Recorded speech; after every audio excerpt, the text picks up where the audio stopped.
Hello, and welcome to our Transition Bridgetown Energy Forum. First, there's a little bit of housekeeping to deal with. The COVID-19 distancing, I'm sure you're all sorted out with that. We have the entrance over there, but strangely we have to exit through this door. We need to have separate entries and exits, so we'll be exiting through here and then out the far door at that side of the hall. Hot drinks available in the foyer. If you get thirsty, pop up at any time you like. There won't be a break, so just get up and down as you like. And the toilets, they're out that door and down the hallway on your left. Firstly, I've just got a lovely acknowledgement of country by Jonathan Hill. Today we stand in footsteps millennia old.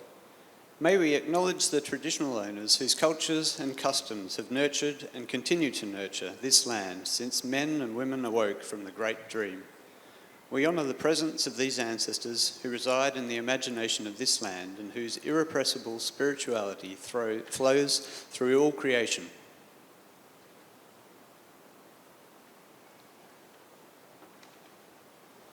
About a year ago, Bridgetown joined the worldwide network of transition towns. Transition towns aim to foster a more resilient and sustainable community, reducing resource consumption and waste in ways that empower individuals and enrich their lives. We often tackle energy issues by reducing transportation and growing food locally, shopping locally, and fixing things rather than throwing them out and buying new things.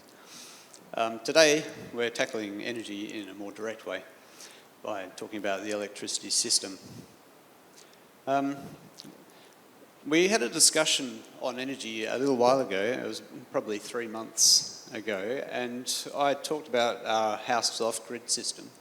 The idea was to let other people know how they could go off-grid too. But it led to a lot of questions, which led to this meeting today.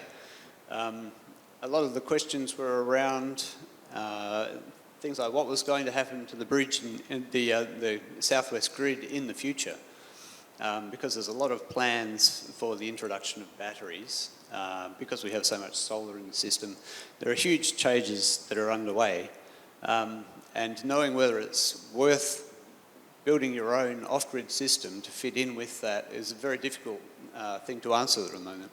And so we decided at that meeting that we'd ask Terry Redmond to come along because he's been doing a lot of work on the transformation of the grid in the future.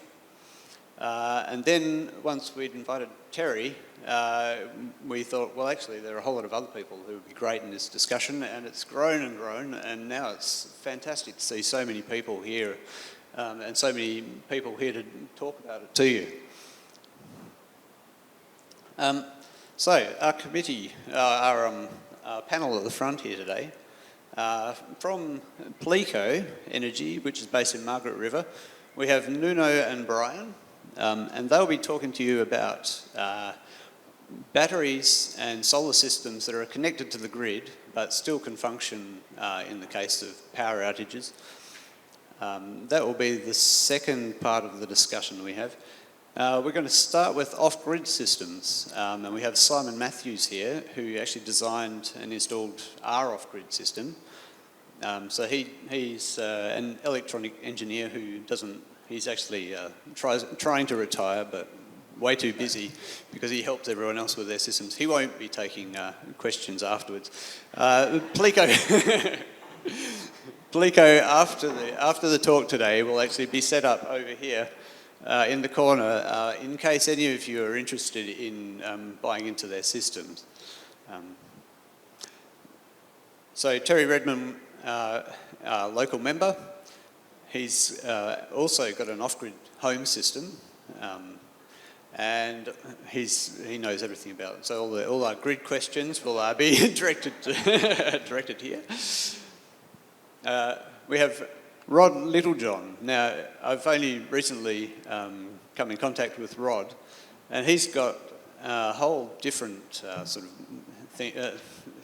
outlook on this system and has another kind of thing to offer us. We'll leave him a little bit later in the discussion. He's got the ability to help maybe set up a community-style microgrid that's attached to the main grid. I've just been to Augusta to listen to a discussion by Rod in relation to Augusta's entire microgrid possibilities for the future. And lastly, but not least, we have Gary Middle, who's an environmental consultant, works for Walga. And I got in touch with Gary because he was doing some work in relation to an environmental plan that we've been working on in the Sustainability Committee in Bridgetown. And so he has connections to the entire southwest, and I figured that if we do come up with anything that works in Bridgetown, it would be great to make it a system that's replicable around the southwest. So, firstly, I thought it would be good to actually find out why you've all come along here on a Sunday afternoon to hear this discussion. So could we have a show of hands to just get an idea of who actually is here because they'd like to make an environmental difference, lower their emissions? Yeah, that's great. And who's here just because they'd like to reduce their power, their costs of their power? A lot of crossover, that's good.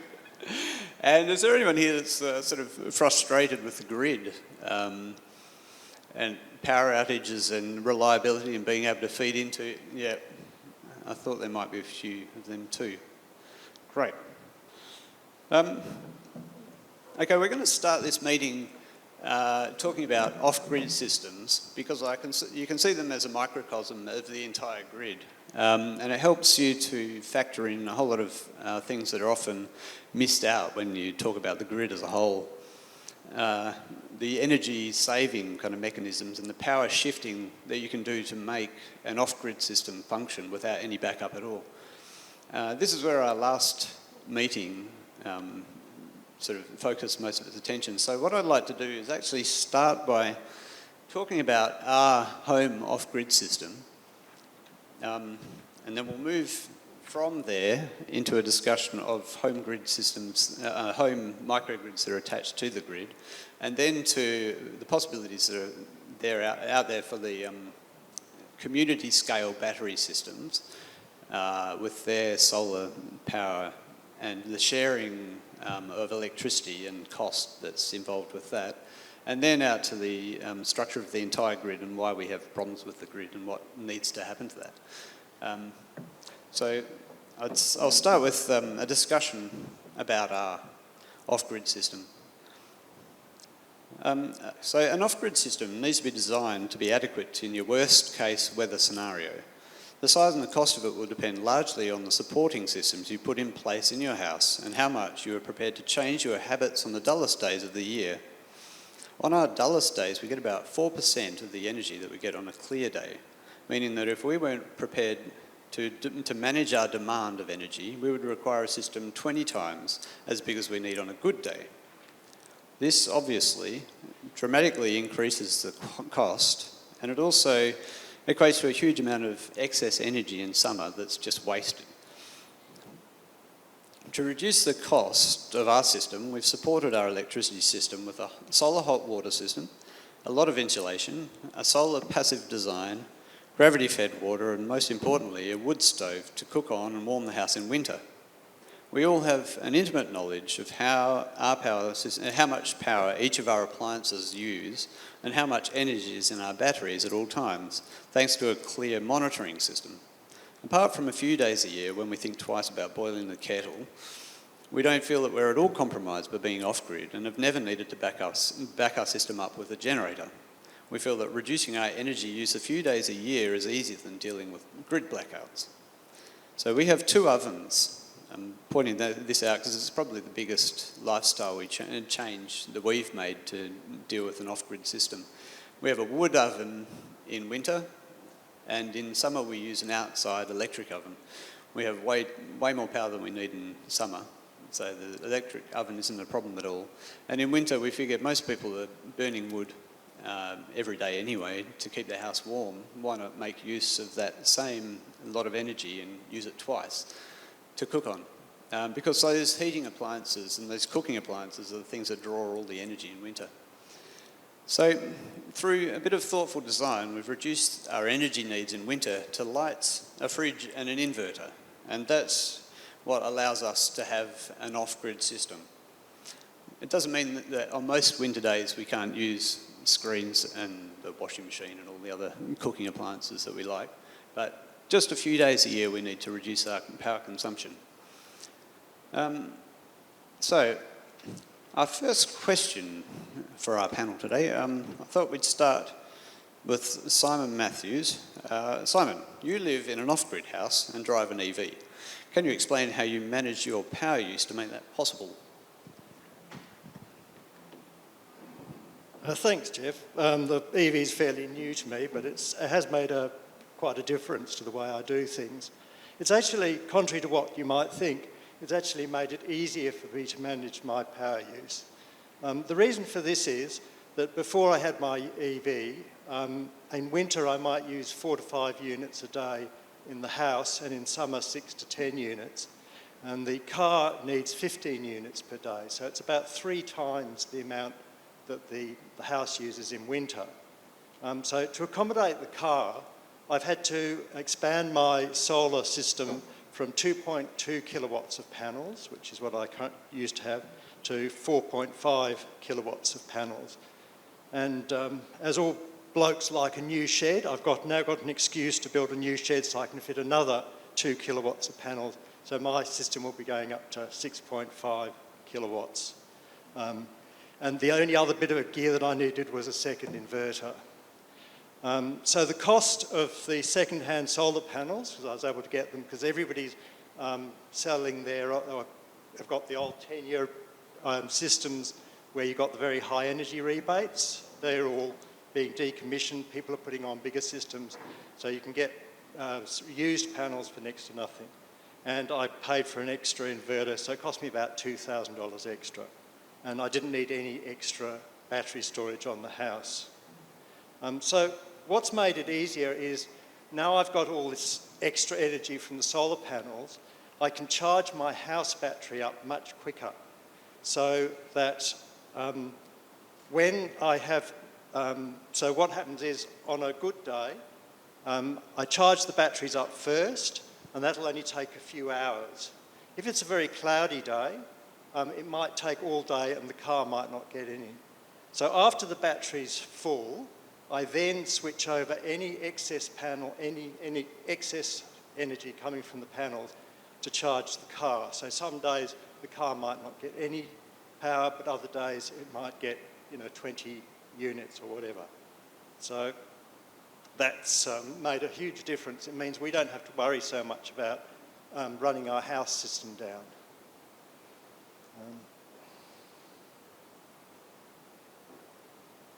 What would be really good, and something unfortunately I can't do, would be to take power from the car battery to the house. On the days where, let's say you have 3 or 4 really cloudy days, there's a possibility that I'd have to cut down the amount of power that I used in the house. So it would be really good if I could then, just every now and again, use power from the car into the house. That'll be coming, but it's not happening yet. The other thing that would also allow you to do is also cut down the size of the battery that you need.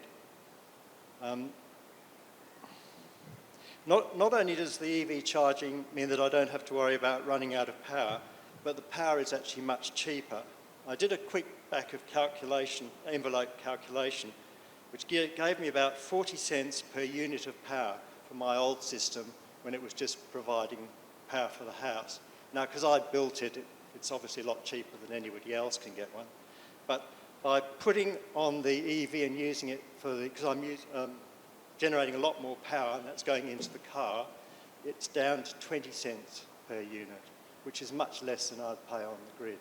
So the EV has, like I said, made a really positive difference and makes it much more flexible in having an off-grid system. Thanks. Thanks, Alan. We've talked about different ways of using power and shifting your demand. What role do you think home automation systems have in the future of off-grid? As Jeff has already said, demand management is very important in off-grid systems, unless you want to spend huge amounts of money to cater for those few times when the sun doesn't shine. This is also true for the grid as a whole, if we want the power generated solely by renewables. During times when the sun doesn't shine and the wind doesn't blow, we can either reduce consumption, use energy stored in batteries or some other form of storage, or transfer the energy from places where the sun is shining or the wind is blowing, or a combination of all three. I just recently heard that they've just finished the wind thing in the Goldfield, that apparently will be, because they get wind mainly at night there, that'll be good for the grid, because it means that when the sun's not shining, the wind will be blowing in Kalgoorlie, where I'm not sure where it is actually, and basically feeding power back into the grid for power that we need at night. So that is an important thing.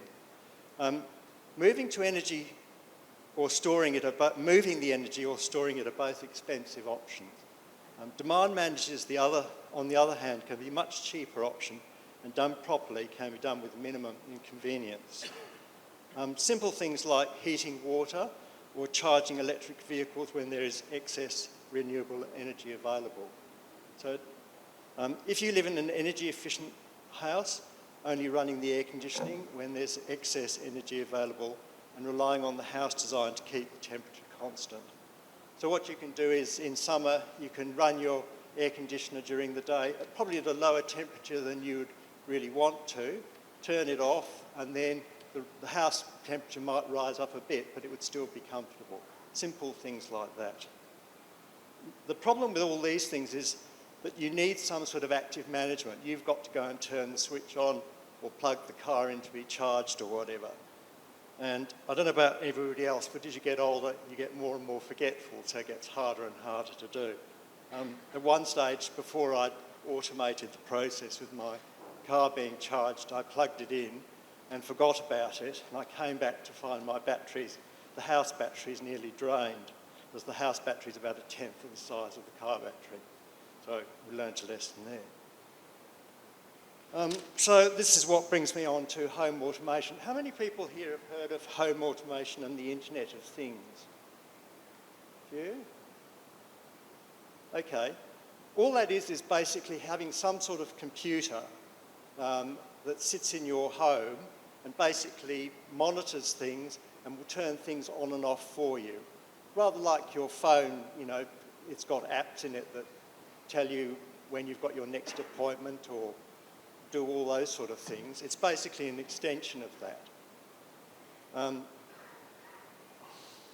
In my mind, this is one of the next big revolutions which is just getting underway. If you search online, you'll find a huge number of things like lights, PowerPoints and other gadgets that can be controlled by some form of house automation. And this, coupled with artificial intelligence, could play a huge part in demand management. Some examples, your home automation computer could go to the BOM website and look at the weather forecast for the next few days. And using information from your calendar that's on your phone, it could calculate when you're going to be home, calculate what the weather's going to be like, and it could control the air conditioner and set it up to set the right temperature to save the most money. Similar sort of things with your car is basically, it could, if you programmed in you were going to Perth from Bridgetown the day after tomorrow, the thing would know the state of charge of your battery, know how much energy would be needed, and then it could turn on, it could basically calculate how much and when to draw power from the grid or from your off-grid supply. The one thing I think we're missing that the home automation system needs is some sort of signal from the grid to say when there's excess power available. I think what we should have is some sort of pricing signal Rather like at the moment, there's a wholesale market for energy. So when there's lots of excess energy in the grid, the price it actually goes negative sometimes. So the generators will actually pay you to get rid of the power. If every home automation system could be told what the price of the power is, then it could make a decision, and you'd be programming it obviously, to say, yeah, I'm going to pull power from the grid now, or if you've got batteries, I'm going to be putting it back in. So when power's really expensive, you could be making money. But until we get that signal, something from the grid, it's very hard for home automation systems to know when to work. Okay.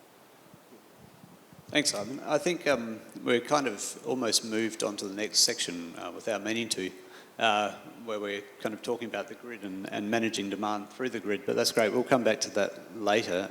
Terry, do you want to say something about power pricing? I thought I'd mention a little bit about the off-grid system I've got, and I guess some of the decisions to get to that point. But do want to highlight, and I'm sure it's going to come out in the rest of the day, the complexity, the full round complexity that sits in the energy space. Before I do, can I acknowledge John Nicholas as the Shire President at Bridgetown Greenbush, also Richard Walker, I think, Shire President of Warwick Brook down the back there, so great to see you guys here. So my situation is a little bit different. I've a little property just out of Denmark that didn't have any power on it. We've had it for a long time. We chose to build a house out there recently.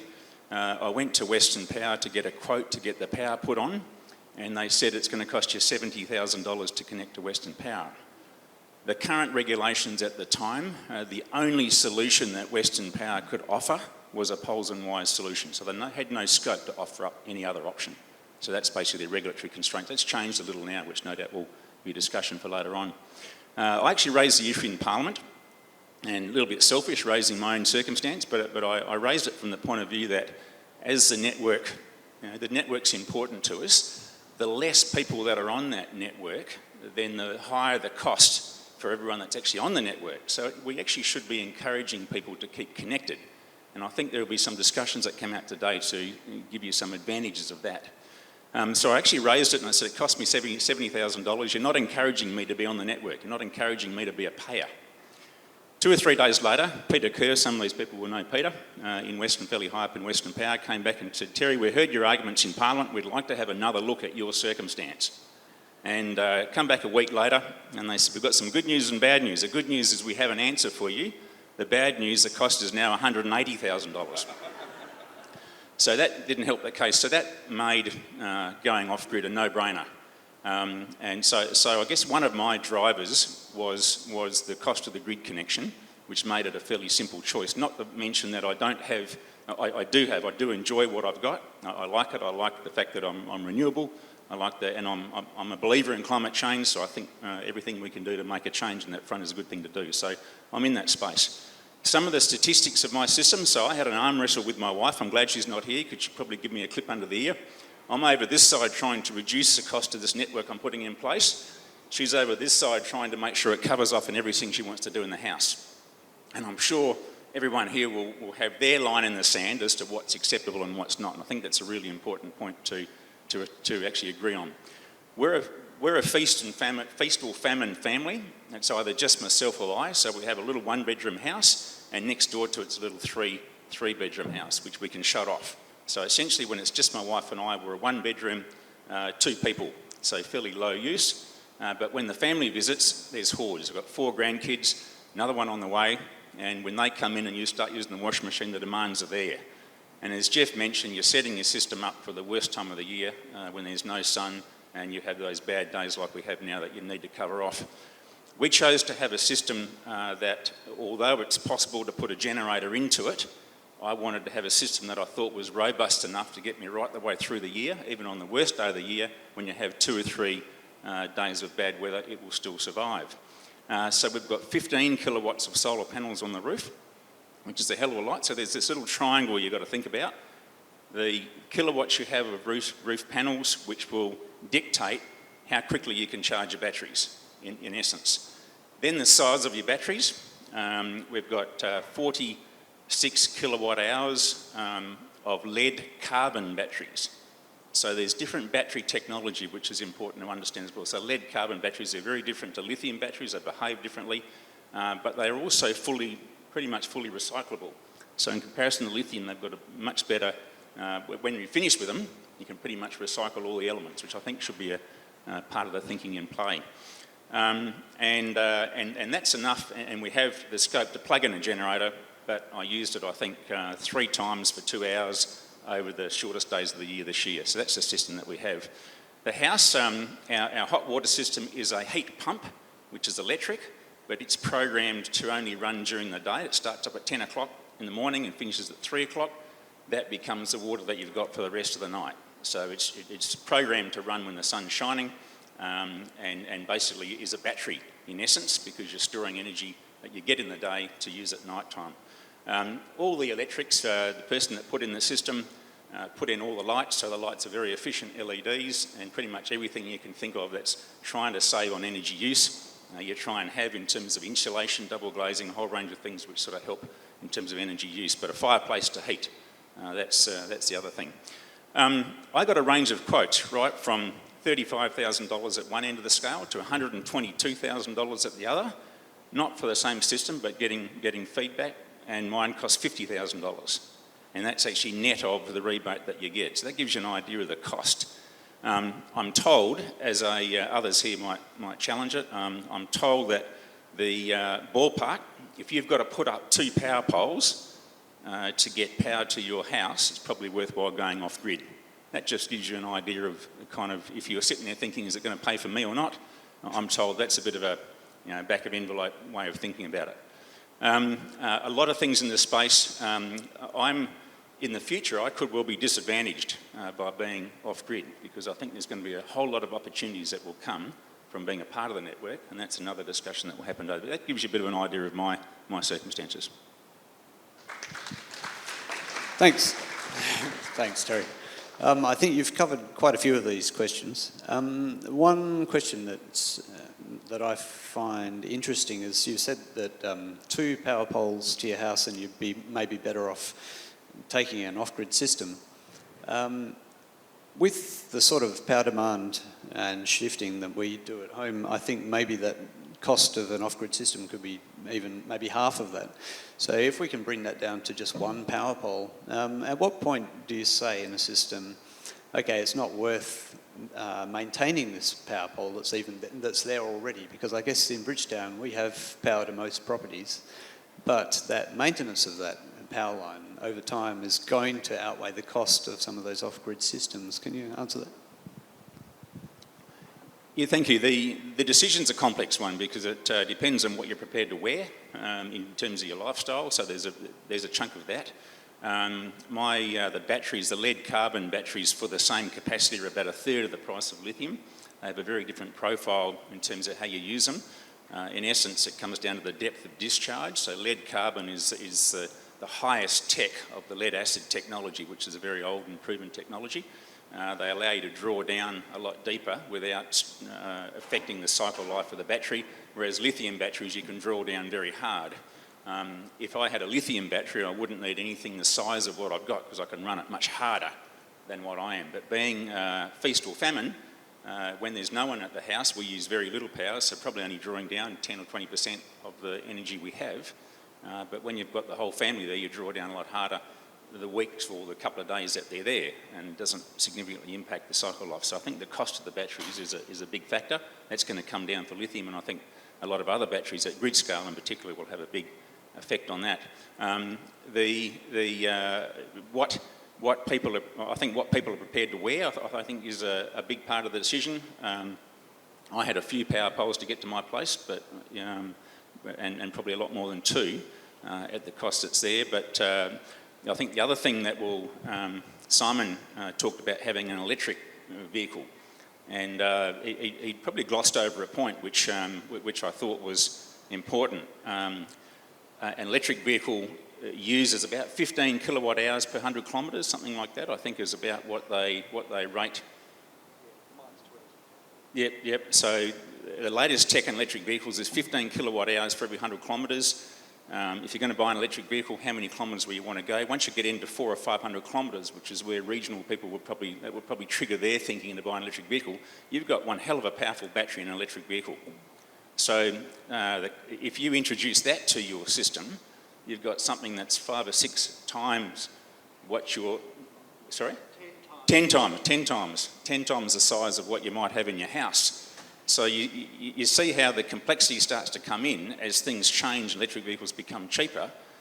Think of them as batteries on wheels rather than a car. They are serious batteries on wheels, and they fundamentally will shift how we do business in some of these things. Yeah, we have to... I think one of the issues for Bridgetown, I think as we get through this discussion, we'll actually maybe tackle those questions of when it's more efficient to have off-grid houses rather than keep this expensive grid running. Gary, you've done some calculations on electric vehicles, and I believe you've calculated that your electric vehicle actually saves you money over the long term. If you added in Simon's calculations for a reduced cost of charging with an off-grid system, I imagine that would further make them even more beneficial cost-wise. Oh. Sorry. Very sorry about your dodgy microphone over there. You may have to just hold it. Yeah, so I live in Balingup and I go to Perth once a week. I work 3 days a week in Perth. And so I did my math on, first of all, on working out whether it's economical or not to actually get an electric car. I mean, the decision for me was pretty straightforward. You do it for environmental reasons. And I did some rough calculations on well, not rough, they're pretty robust calculations on the benefits of electric cars, and I'll get to specifically to your question. I mean, my annual saving is over $2,500 a year compared with a standard car, and that's driving to and from Perth once a week, and so it's about a six-year, nearly 6.5 year payback period for that, and but then you work into account, you're saving over 3 tonnes of CO2, which is the main reason why I do it. And that's based on the grid as it is now, which has only got, I think about less, Terry, you probably get this right, it's about less than 10% on average of renewables. And even with that as being taken into account, I'm still saving 3 tonnes of CO2 every year for that. So, I mean, it works out that way. I mean, all electric car drivers have what we call electric car anxiety syndrome, and which is, will I make it to Perth? And you keep seeing the percentage left, and it keeps going down and down and down, and you're saying, you've got 40 kilometres left, and I've got 30 kilometres to go before I get there. So there's always that kind of thing that all electric car drivers have, but hopefully when we get more of the recharge stations in. But it's interesting that idea about using electric cars as batteries. I mean, there is a trial going on. I'm trying to think where it is. Again, Terry would know this, but there is a trial going on. I think it's in Queensland where they are trialling using electric cars as batteries in the grid system itself. And it's a genuine kind of thing that I think will ultimately happen once we get more and more electric cars into the system. But yeah, I mean, I do love my electric car, and I think most people who drive them do as well. And the only issue, I suppose, for other people on the road is they're quiet. You know, it scares the bejesus out of people when you're driving along and there's pedestrians, and they, particularly if they've got headphones in, they expect to hear a car. Electric car goes past and they feel the car and they just jump because it's so quiet. And but that's just some of the kind of issues. But yeah, I'd really like to see how the using electric cars as batteries goes. It'd be interesting. Yeah. All right, I think we'll move along to Plico and have a discussion of how these home battery, solar battery systems connect to the grid and the advantages. Is that working? Yes, great. Great, thank you. Look, Plico Energy's got a sort of slightly different approach to how we've tried to solve the problem for what's happening with the future of the grid and the future of energy. Definitely committed to making sure we can get all of our customers to 90% clean energy more reliable energy because they've got the backup batteries as part of it. And in addition to that, saving you money. And we wanted to make it so it was an ongoing payment structure. But the core of our business model is to be a 10 to 25-year service provider, to make sure that you're getting the same level of service you get from the grid effectively. Because if we're going to try and effectively take out 90% of the service, we want to make sure it's got that. And the way we can make sure that the service is going to be there for 10 to 25 years is we set it up as a community business. So it's a community business that's completely equity funded by ethical funds. In year 10, the business is completely transferred back to the community, so we know that the community is always going to own these assets, and that allows us to continue to refurb, service it, and keep these assets running. And the reason we want to do that is because there's so much you can do when you're connected to the grid. So there's lots of stuff chatted today. I'll try and touch on all little bits of that as we get through. But the first thing we can do when we're connected to the grid is actually just help stabilise it. Voltage is probably the biggest problem at the moment, so that's just pushing and pulling from battery. Western Power's got interest at the moment. They're trying to find 100 megawatts of load. So they're trying to find people who'll take the energy, not push it back in. And so that's one of the problems because there's so much solar. If you actually look at the maths of our grid and how many houses and cars that are coming, we've got roughly 1 million homes in WA. That's 5 gigawatts of solar. That's 2.5 times the average we use, right? So in the middle of the day, there's nowhere to push that stuff. So we're going to need to put batteries. The AEMO have come out and done a bunch of studies on how much battery do we need. They generally talking about in the East Coast about 20 gigawatt hours, West Coast that works out about 2 gigawatt hours. That's only 20% of the homes having 10 kilowatts, or 5% of the homes having an EV in it. So there's this massive battery fleet coming to help support our grid. What we need what is very difficult for the grid and the market participants to get their head around is having a direct relationship with individuals. They're used to dealing with 10 parties, maybe 20 parties, not 1 million parties. And the electronics and the investment in electronics to have individual transactions is quite challenging. So what they're looking to do is set up aggregators. And that's what Plico Energy is basically setting itself up as now, to be able to have one conversation with Western Power, which is about the community business that you guys will own if you sign up. That business can have a business-to-business relationship with Western Power and with AEMO and with Synergy, which means all of the income streams that are there for helping Synergy with arbitrage, Synergy with capacity market peaks, helping AEMO with frequency control in the transmission system, helping Western Power with voltage control and not having to spend lots more money on poles and wires because they are the white elephants that we're building for the future. All of those bits of income, there's little bits, there's $5 here a week, $5 there a week, $5 there a week. We will then take that back and that goes back into the community business so that anyone who comes into that business has a mechanism that's already established to help you get that initial price down to where we want it to be. And it starts at $36.50.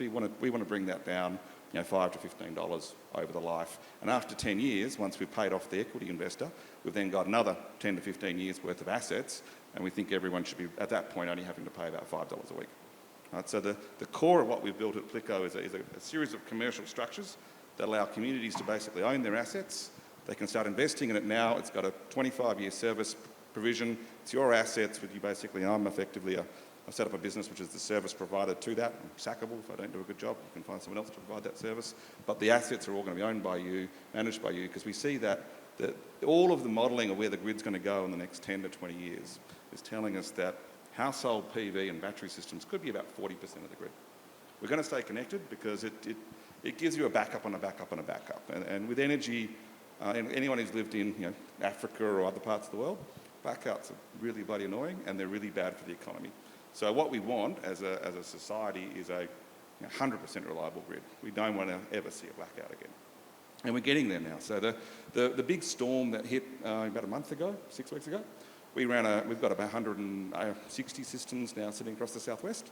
We ran a command and an algorithm which went out to make sure all of our batteries were full. And that storm hit, I think it was about 6 or 7 in the morning. So normally our batteries would be empty. But we went a fleet command, everyone had a full battery, let all of our members know.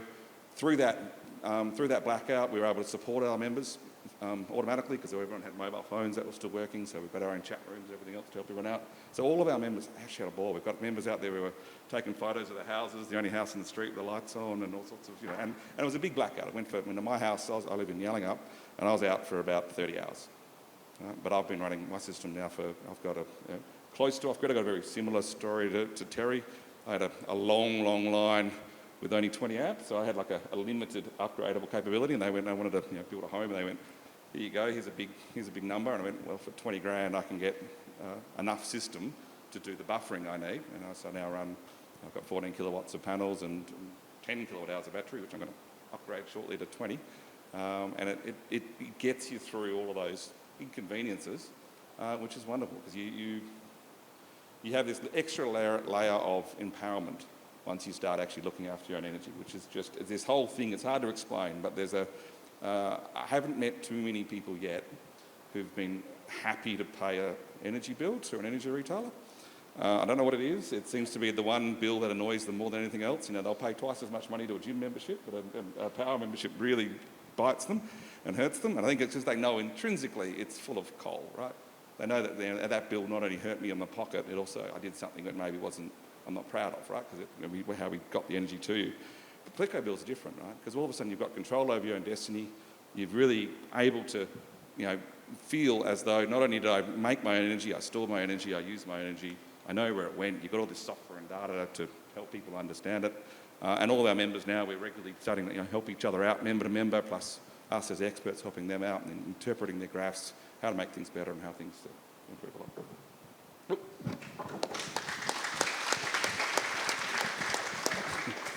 Thanks. Can you tell us a bit more about the community system that you have? So the way the community structures work, so when we were looking at how best it is, it actually all began as the Dunsborough Community Energy Project. And then we realised it could be bigger than just Dunsborough, and the model we were building could go right across to West Australia. So we needed a new name, because we didn't think you guys wanted to join the Dunsborough Community Project, funnily enough. So we basically went to the Bustleton Marketing Group, and they said, let's call it Pleco Energy, because that's a name that can unite everyone. The way the structure works is that everyone becomes a member of an association, which is called the Distributed Community Energy Project Association, or DCEP, the four-letter acronym. Anyone can join that, anyone can be in committee. That association owns shares in a commercial vehicle, and that commercial vehicle is the one that basically owns the assets and can do transactions with all the energy industry people. Everyone signs a contract with that company that they own the shares in, so effectively there's a one-to-one relationship between your shareholding and the asset in that company. No one can control or do anything to that because of that relationship. And then you pay $36.50 a week, minus whatever we start to generate from these incentives that will be out there, as we know, because there's a big cost of network that they're trying to manage. That structure of the community-owned entity, it has an investor called Sussi Partners, which is a Swiss-based ethical fund investor. They've got a return of 8.5% they receive from over the 10-year period. And at the end of 10 years, they exit the shareholder agreement, hands everything back to the association. The association then takes off and continues to build and grow and do what they want. At the moment, we're offering, we've got a 6 kilowatt, 5 kVA, 7.2 kilowatt hour battery as a starter. We can upgrade that battery to 14.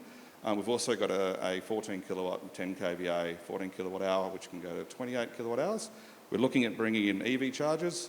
We're also looking at the moment as a project with some people in the southwest of taking the extra solar energy and looking whether we can put it into hydrogen, because we've got a provider out of America who we want to bring a fuel cell in to get that the final piece of the puzzle, which is getting diesel generators out of our homes.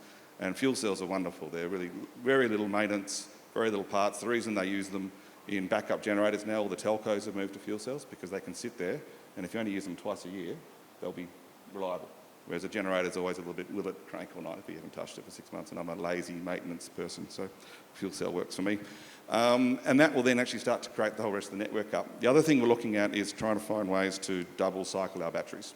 So we're looking to find proponents of wind farms that we can actually start to take the wind, fill the battery up at night, and that way a 7 to 10 kilowatt hour battery becomes a battery that gets you through the evening, fills up from midnight till 6 with wind, gets you through the morning, and then the cycle starts to work. Cool. Thanks. At this stage, I think we should have some questions, and particularly questions related to off-grid houses or maybe grid-connected sort of household systems, and that can be amongst the panel as well. Sorry.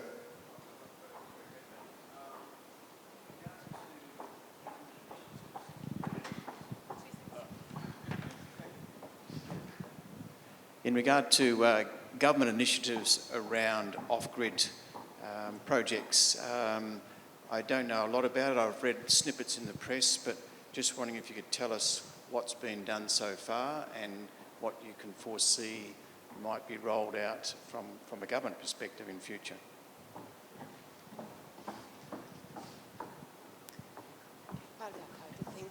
Thank you. Desanitised. Yeah, I'll just highlight, I'm actually opposition, so second party in opposition, National Party, so I'm actually not government at the moment, used to be.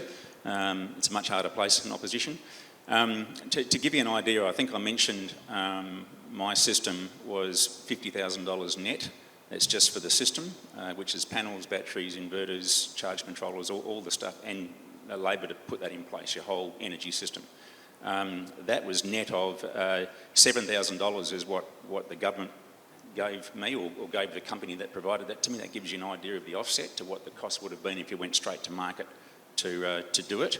I mentioned earlier on that at the time Western Power could only offer me a poles and wires solution. They can't offer me anything else now, but there is a bit of legislation that changed recently that if they have to replace a bunch of power poles that are for existing customers that are connected, they can consider putting a standalone power system in place rather than replace the poles and wires. So that legislation's been passed. We supported that. But if you can imagine the situation where you've got a bunch of farmers, maybe 4 or 5 users at the end of a 20 kilometre line, the cost of the network, the poles, everything's very expensive. It might be much better to have a sea container at the back of your shed with a bunch of panels and batteries, and Western Power will put, and Horizon Power outside of the network will put that in place. So that's pretty much the extent of it now. I suspect, and the government's just come out with its distributed energy resource roadmap, which is, and some of it was picked up in the committee I was involved with from that, which plots out the changes that are going to happen in the network and energy over the next 10 or 20 years, and a part of which will be dealing with the network for a range of issues that were mentioned here, the stress on the grid, managing those issues. I think we're going to see a very different space, one that probably more encourages people to be a part of the grid network rather than not be a part of the grid network, would be my gut feeling.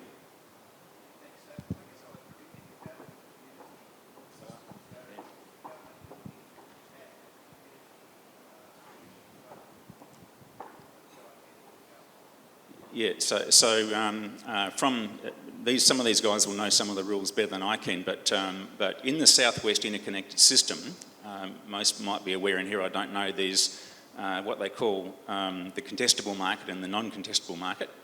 If you use less than 50 megawatts a year, 50 megawatts hours a year, 50 megawatts a year, then the only person you can buy power from is Synergy.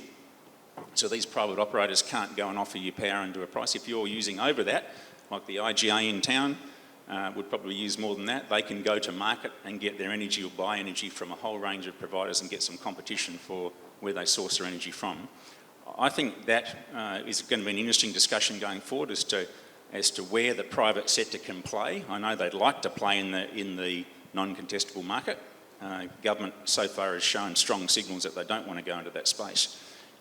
Where they do operate, but is its communications technology is probably the things that's fundamentally changed it. If you can imagine a bunch of houses in town here that these guys come along and pay for solar panels on the roof and they pay for batteries behind the meter, and a bit of communications technology says that they can control all of those houses as if they're one unit. You don't pay a cost. Because it's on your house, you probably get some benefit out of it, maybe even some offset of your power costs. These guys get to play in the energy market and sell that energy to others at certain times to meet some of the needs, such as the ancillary services, which is voltage and frequency control, all the things that they need to balance a grid. So there's going to be some big changes. Government's plotted out a map for that, and the community space I think will be an interesting one. I think one challenge, and this is one of the recommendations that came out of our committee, if you, as a residential customer, become part of a community microgrid where you're managing your own with a chair and a board and all that stuff, if your power goes out, it's not much point coming to your local member of parliament and getting him to solve your problem so I can go and belt a minister somewhere. So consumer protection will be a discussion that happens in that, and government will be concerned about the standards that are being met in those networks. They will be concerned about what happens if something goes wrong. There's a whole range of questions which kind of need to be answered, but this is about disruptive technology, and it is going to fundamentally change what happens, and I'm not sure I know what the landing point is, but I know that the private sector is going to want to be and I think there will be a whole heap of opportunities for the innovation that these guys can bring to the table. Let's say shares. I assume this is a question which will be to you, Tara Redman, again, because it's about legislation. And before I go into it on a totally different side, I'm deeply grateful for every politician which has stopped playing politics during the pandemics and instead just going and saying, everyone have to play together. Thank you. But now when we're coming down to energy, one of the things which, and it was mentioned here, which really I felt is wrong, is the fact that we can't buy energy when it's an oversupply and be careful about it when it isn't. What can I, as a normal, ordinary person, do to try to get the government to get onto that? And the other thing which is also necessary, I think, to get houses to be more energy efficient is that instead of having a meter, which is usually outside and I can't see it, having a meter which has a screen somewhere in my living room and possibly one in my bedroom, which not only tells me how much energy I'm using at the moment, but also, preferably speaking, tell me which particular device is using most of the energy. It's a good question where some of the panellists here have described the challenges with the grid. And one of the solutions is to change behaviours in how people use and consume energy and the time of day that they consume it. The single biggest generator we have in the state is solar PVs on roofs. And there has been points in time, which has been mentioned, that at times in the day where the sun's shining all over the state, the marginal cost of that energy is zero or less, zero. So it's free energy in the middle of the day. What part of the distributed energy resource roadmap that the government's just released talks about tariff reform, changing the tariff options. So rather than have a couple of options, the off-grid, the off-peak option or the flat rate, you might have a dozen options for different tariffs depending on your particular circumstances. If you've got an electric vehicle, you have that plugged into your house, and that's a thumping big battery, as we just talked about. You might have a tariff arrangement where you buy energy to put into your electric vehicle at 5 cents a unit, but when they need it back because they want to balance the grid or deal with frequency issues on the network, they pay you 40 cents. So that might be a tariff arrangement that you go on if you've got an electric vehicle. Now, if you're retired, it doesn't matter so much when you use your car. Someone who's a worker, on a 5-day-a-week job's got a very different pattern of use and time of day and so on. So tariff reform, and there will be tariff pilots that come out to encourage us to use energy when the cheapest energy is there and when it's needed to be used in order to balance the grid. So tariff reform will be an important part of going forward in terms of the changes in the energy market, also depending where you live. So there's a range of issues, and that's going to be one of the big ones, I think. Yeah, look, I can add a little bit to that. Look, there's an awful lot of extra complexity than just the market, because in addition to the market, you've got the distribution system that has its own local peaks and other things which are happening around that. So that's why I try to sort of lay out there. Look, our energy system really has 3 big elephants with the government as a fourth, which is the Western Power, which is poles and wires, Synergy, which is running the generators, and then the retail relationship. And then you've got AMO, which is trying to make it all efficient through market mechanisms. The regulator sits on top of that, and basically they. And then you've got the government. Now, what we've had and what we have going on at the moment is this wonderful thing called the DR roadmap. And really, we've got three gorillas fighting for space, right? And then there's a private sector going, can we play, right? And that's what's going on. So there's a number of different ways to solve the problem of price signals. That all of our customers have software to give them price signals on a 1-minute basis of data that flows to them on their phone. They can see what's going on. We can use that 1-minute data to actually disaggregate it and work out that's a heater, that's a pool. We can see it from the profile, and we'll be doing a lot of education through our customers to try and help them use it. But some customers don't want that, and actually they don't. They just want an IoT solution, which is get the computer to do it for me. Others just want something a bit more hands-off, and they want us to look at it for them and give them some suggestions on things they can do with different technology augmentation. So there's a bunch of different stuff in there. The problem you have the problem that the regulation system has is for everyone to have an advanced 1-minute bi-directional meter. It's a massive investment. Right? And so is that a good investment or not is really the fundamental test that the regulator makes Western Power ask continuously. Every investment. Now, should they be putting grid-scale batteries in?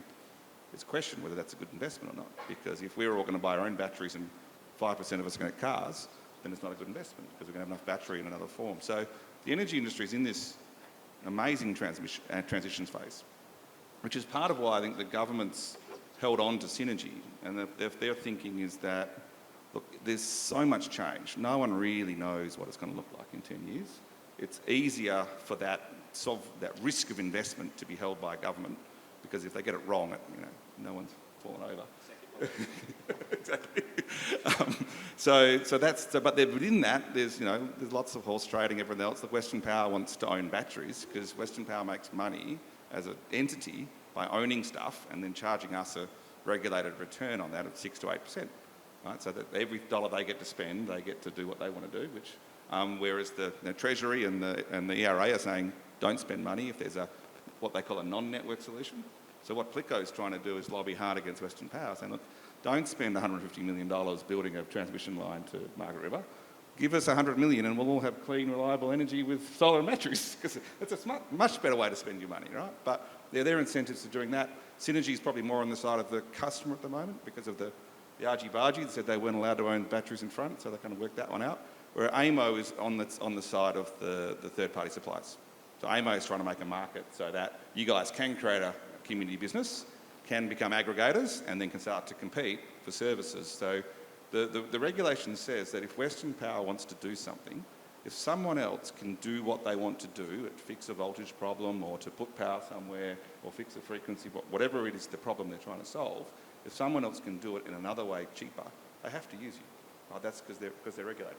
So as a group and as a community, we can actually start having a proper conversation with Western Power and with AMO saying, hey, there's thousands of us. We're no longer one 5 kilowatt home. We are a 50 megawatt machine, and we deserve the same conversation you would have if you spoke to one of our large industrials. Right? So the people have never had a voice in the market, and that's probably why most of us are here. It's a little bit frustrating. We see politicians and networks and energy companies all having these massive conversations, and they do, right? And individuals can't have a voice. But a core part of what Plico is trying to do is to bring that voice back by showing, you know what, the community now are as big as anyone else. We are the biggest generator in megawatt basis, not megawatt hour yet, because of the rooftop of our solar. I don't think there's anyone who I've met who doesn't want to make their own power on their own roof. They all aspire to it. So I think it's inevitable that we'll all put solar on our roof. If we all put solar on our roof without any smarts, it's going to be really expensive, because then Western Power will then put their hand up and say, I need $10 billion to fix that problem. If we all put solar on our roof with batteries, batteries are effectively like a spring. They're a little buffer. They fix the grid problem that solar has when clouds hit it, because they buffer up and down with it. When we've got 1 million batteries, it's the same thing. I mean, many in this room have probably slept on a mattress 40 years ago. We had 6 big springs in it. It was uncomfortable as hell, and when you jumped on one side, someone bounced off the other. A spring is like a battery in our grid. Right? So a spring on a bed is the equivalent of a battery. When you get thousands and hundreds of thousands of batteries, the whole thing starts to stabilise. And that's where the grid needs to go, basically, with lots of small springs, all balancing our own problem. Then when they aggregate up, they balance each other's problem, then they get to the next level up, and they go from town to town and help each other out. If it's raining in Denmark, we'll have some sun in Geraldton and help them out. And so collectively, this system gets smarter, but it's all about to get it efficient, it's about working out at what point do you want to communicate. The other thing that when you have lots of small things, I mean, the reason the internet was built is so it could withstand a nuclear war, right? Lots of small computers all connected up is a lot more robust than a couple of big things, right? Because they don't have one point of failure. And then when we aggregate up our system and communicate with Western Power or AMO, we can say, look, at the moment, 80% of my systems are online. I can contract 80% of a really robust system, right, which is never going to fall over, because on average we've got 99%, 98%. So I can give them a lot more confidence as an aggregated group. It's sort of like it's a way of sort of cross-insuring everyone effectively. Does that make sense? I just want to talk about your question about monitoring your own usage and the usage of individual items and things. That comes under the home automation thing to some extent. I saw a YouTube, unfortunately I can't remember the name of it now, but there's a company in the US that has produced a monitoring app on a phone which talks, they basically put in your meter box a unit that monitors the amount of power coming in and out of your meter box, right? And because every single device has a certain signature, when you turn it on, a fridge has a certain electrical signature when you turn it on, which is different to a heater or to an air conditioner or to a light and whatever. And using artificial intelligence, what they're doing is they look at this signature going through this meter and they can actually work out what devices that you've turned on, and then they can work out how much energy you're using and what's using the energy. So, you know, this home automation, that's part of the home automation, and it is coming in the next few years. And it's we're looking at that device, it's measuring thousands of times a second. And when you measure energy at thousands of times a second, you can pick out device signatures quite clearly.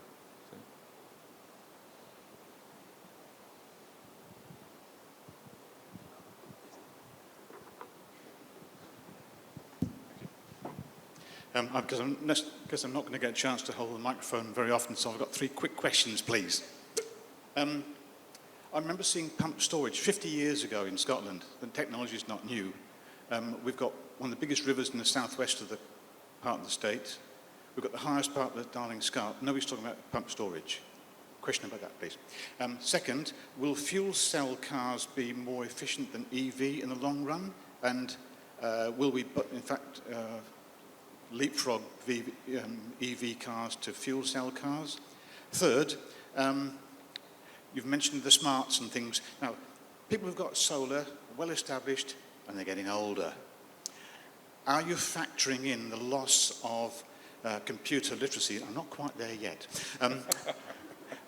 Into these systems so that they will still be providing for people as they age, please.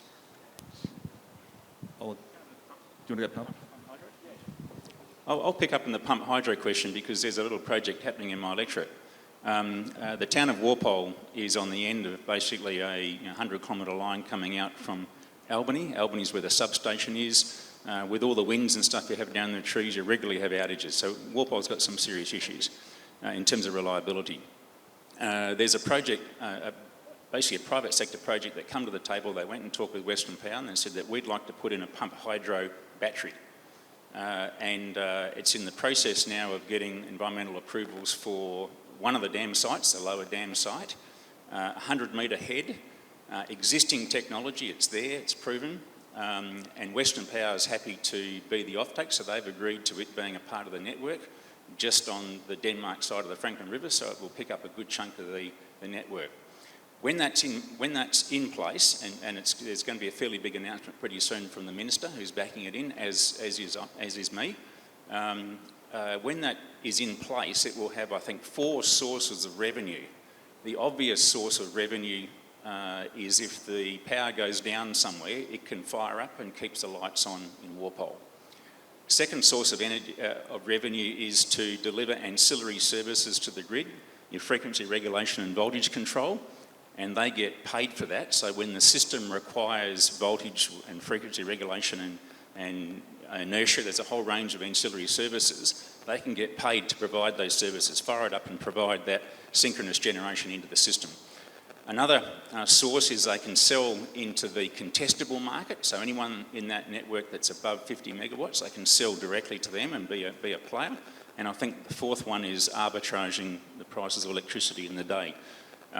The Denmark wind farm, there's 2 wind turbines there. They're very keen to provide them cheap energy when they've got spare energy to pump the water up at the top of the hill. So you can see that pump hydro as a battery is in play. I'm really interested to see how this goes, but I'm told from the people that are involved with it that it's using existing technology. There's nothing particularly smart about it, and Western Power's backing them in, which is fantastic. Fantastic to hear. But look, pump hydro, absolutely, I think will become a part of the grid. I think there's probably some options down south. I think Collie's probably got an option potentially in there as well, depending on how that evolves. But you really need a couple hundred metres of head difference. decent water resource and lots of electrical infrastructure nearby to make it make sense. On the hydrogen side, the electrical vehicle to hydrogen transition, and when you cross over one versus the other, and when you take those two, the round trip efficiency on batteries is better, but that's good if you're kind of doing it every day. So if you've got a commuter vehicle that you're going in and out and you're doing 100 k's or 50 k's or whatever it is every day, generally batteries will win.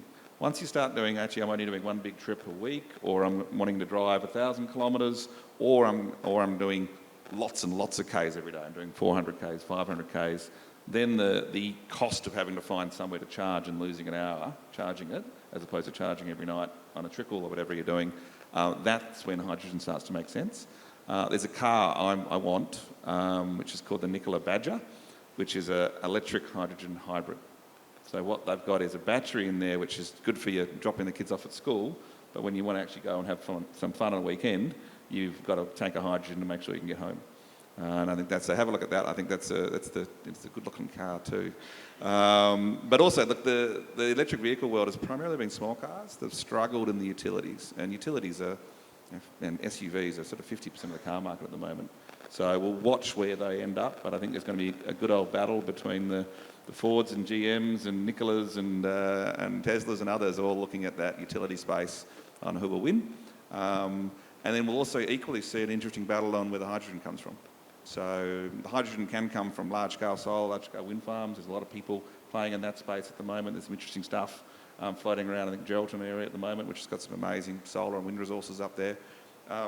Equally, there's some really interesting stuff around substations. So if Western Power's out there saying they want 100 megawatts of load, well, let's put electrolysers at every substation and turn them into hydrogen there, and then we've got local hydrogen, which will come through actually. And the cost of the electrolysers that are used to make hydrogen, I helped out a project in Jandakot, and we bought that electrolyser. It cost us $5 a watt, or $5,000 a kilowatt, or it would have been $5 million if it was a megawatt. It was only 150 kilowatts.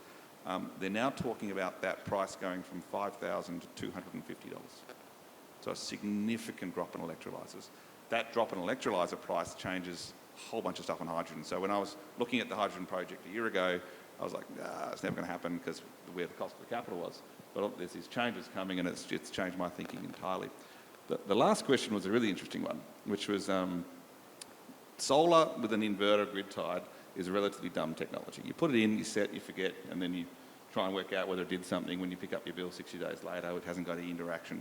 As we move into battery systems with control systems, it is getting a lot more complicated. So what we've found in 3 years of installing these is actually there's a lot of questions, and a lot of them are good questions. So all of a sudden someone's got a chart and got a little app, and they're going, what happened? And they want to interact, and they want to talk about it, and they want to learn more, because everyone's energy literacy goes up the curve rapidly once you start getting this information. And also you've now got a computer on the inverter, you've got a computer on the battery, you've got a whole bunch of things, and anyone who's lived with computers knows that often you need someone to help you out to fix it, or you need to learn how to reboot it at a minimum.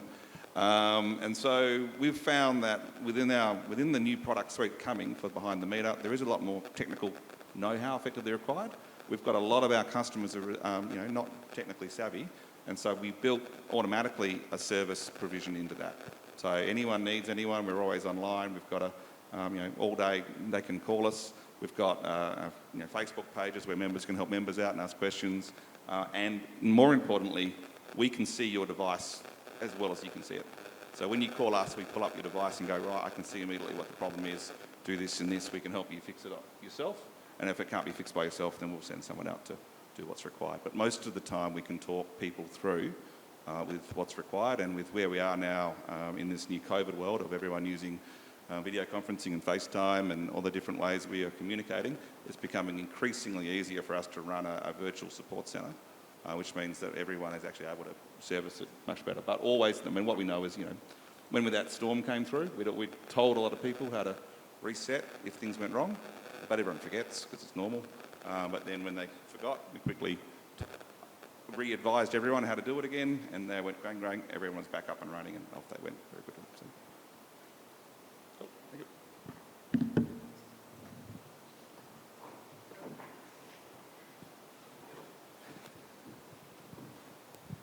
Yeah. Hi, Terry. Terry, You've touched on the hydrogen plant going up in Donga at the moment. Is that going to be permanent in the foreseeable future, or is it just a experiment at the moment? That was me who touched on that. No, I imagine it'll be permanent. Look, it's. I think that's the ACCO one, which they're looking at. They've got a few other people in that area playing as well. Their intention is to learn. I mean, the gas industry realises that there's an end to their industry, and it needs to decarbonise. And there's two ways to make hydrogen. You can make hydrogen through an electrolyser with clean energy. You can also make hydrogen through natural gas and take the CO2 and pump it back underground, which is what they call blue hydrogen. So the natural gas world are very excited about blue hydrogen, obviously, because that gives them a life for their assets and it's still a clean resource. There's a whole bunch of other people looking at green hydrogen, but there's I think a general acceptance that in the next, whether it's 5 years or 40 years, they will need to start to learn. They need to learn how to make it, how to store it, how to pump it through our pipelines and try and reuse that asset for something in the future. And so they're beginning that journey. So I think I'd say what they're doing at the moment is still very much pilot plant level. I mean, I haven't seen anything proposed as a industrial scale that's replaced the Northwest Shelf with hydrogen just yet. But it's definitely the first steps in the journey as we're all learning. And they're learning little practical things like, can you put hydrogen through a stove? And in what sort of hot water system, what are the safety requirements required for hydrogen in the house? Is it different to natural gas? Is it just as safe? What are the things we need to understand practically about having a hydrogen economy? So it's all good, positive stuff. It seems to me that, solar and batteries can take control of probably 90% of our power, and with hydrogen, that's the perfect sort of backup for those days when that's not enough. Hydrogen seems capable of bringing down the cost of being completely off-grid for small-scale towns like Bridgetown, to the point where it's probably cheaper than running a network that's incredibly expensive. The network is actually, Rod was telling us just the other day, was about network... 53% of the cost for 3% of the customers. 53% of the cost for what? For 3% of the customers. So those network costs are so extreme, the amount we actually pay on power for the actual power that's generated is only about 5 cents. 5 cents of the 26 cents that we pay per unit. So is there a possibility in the future that it might actually be cheaper to break up the grid into a series of microgrids? May that actually be cheaper if we can back it up with hydrogen, and then we can have completely community-owned, town-based microgrids? If you think about a car with a fuel cell and a battery in it, you've got a portable generator which can go anywhere. So, and if we think about autonomous vehicles, that could come in 10 years. All of a sudden you could, have a whole bunch of cars got a Geraldton charge up with hydrogen and batteries and, belt down the highway and plug in a Bridgetown. Can I just make a comment on that? That 53% of the network supplies 3% of the customers. I think you are one of the 3% of the customers. Bridgetown's probably in that, maybe a little bit further east of here, pretty close to the edge. And essentially, it's one hell of a big network going out to Kalgoorlie, out in the wheat belt, down to Ravensthorpe. You can understand why long, thin lines trying to deliver power out there. One of the good things, I'm a passionate supporter of regional development. One of the good things about the regions is they are the first place where a lot of this technology works because of the high cost of delivering power in another way. So the regions are the first point where the business case actually stacks up. And that provides an opportunity. It's going to be an interesting discussion about how valuable the network will be. When I first went into this discussion, I thought the network's going to be a thing of the past. Might as well sell it off because we're not going to need it. I hold a different view now.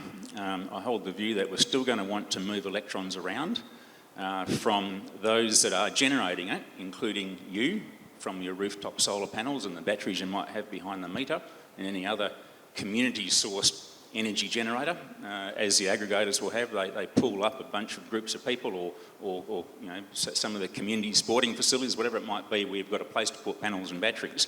And then the business that they run is selling energy into the system for someone else to use somewhere else.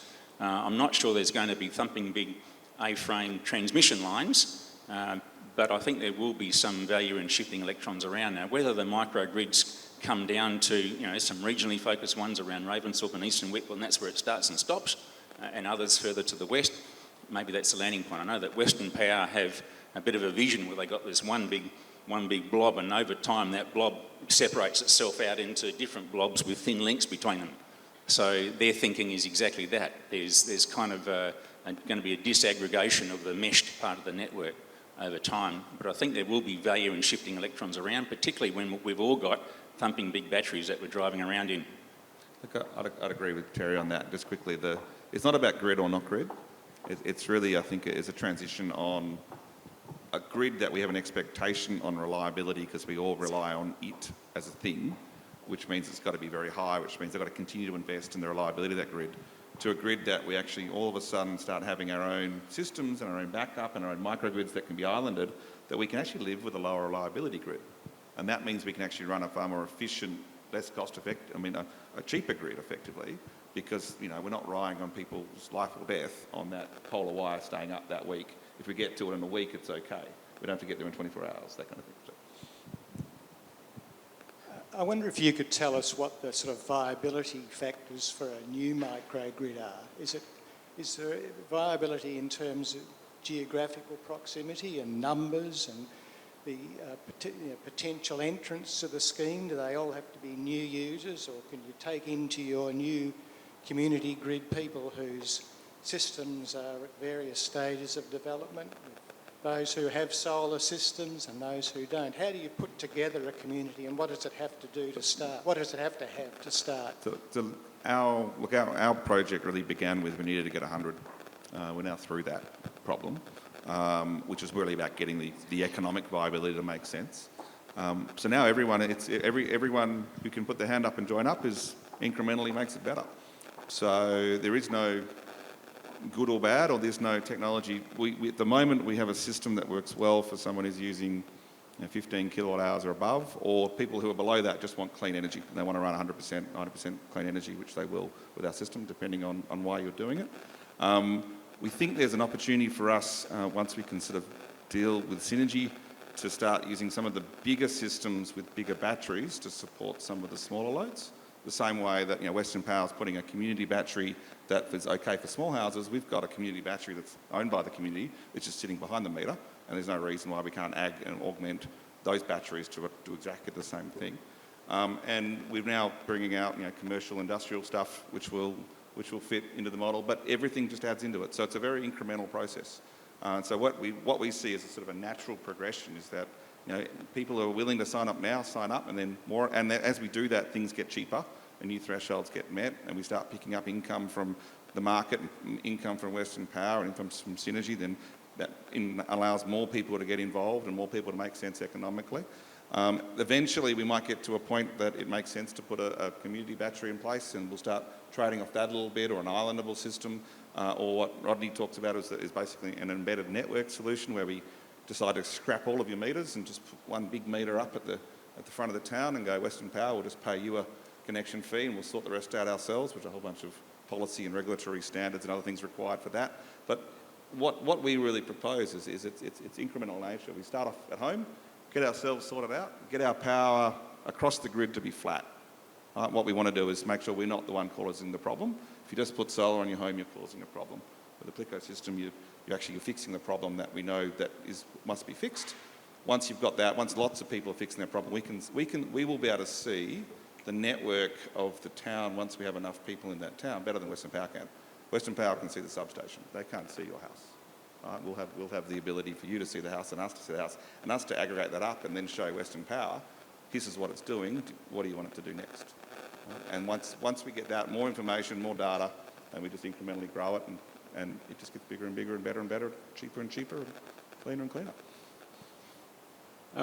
We have quite a few people who can't put solar panels on their houses. Maybe they can't afford batteries, but they'd like to have a community-owned battery, and there are quite a few different ways that you can own a battery as a community. There is some work being done on that. I wonder if you can tell us a bit about those systems. Yeah, the word community battery has been mentioned a couple of times. So as distinct from having your own solar panels and your own behind-the-meter battery in your house, you can have grid-scale batteries in key parts of the network.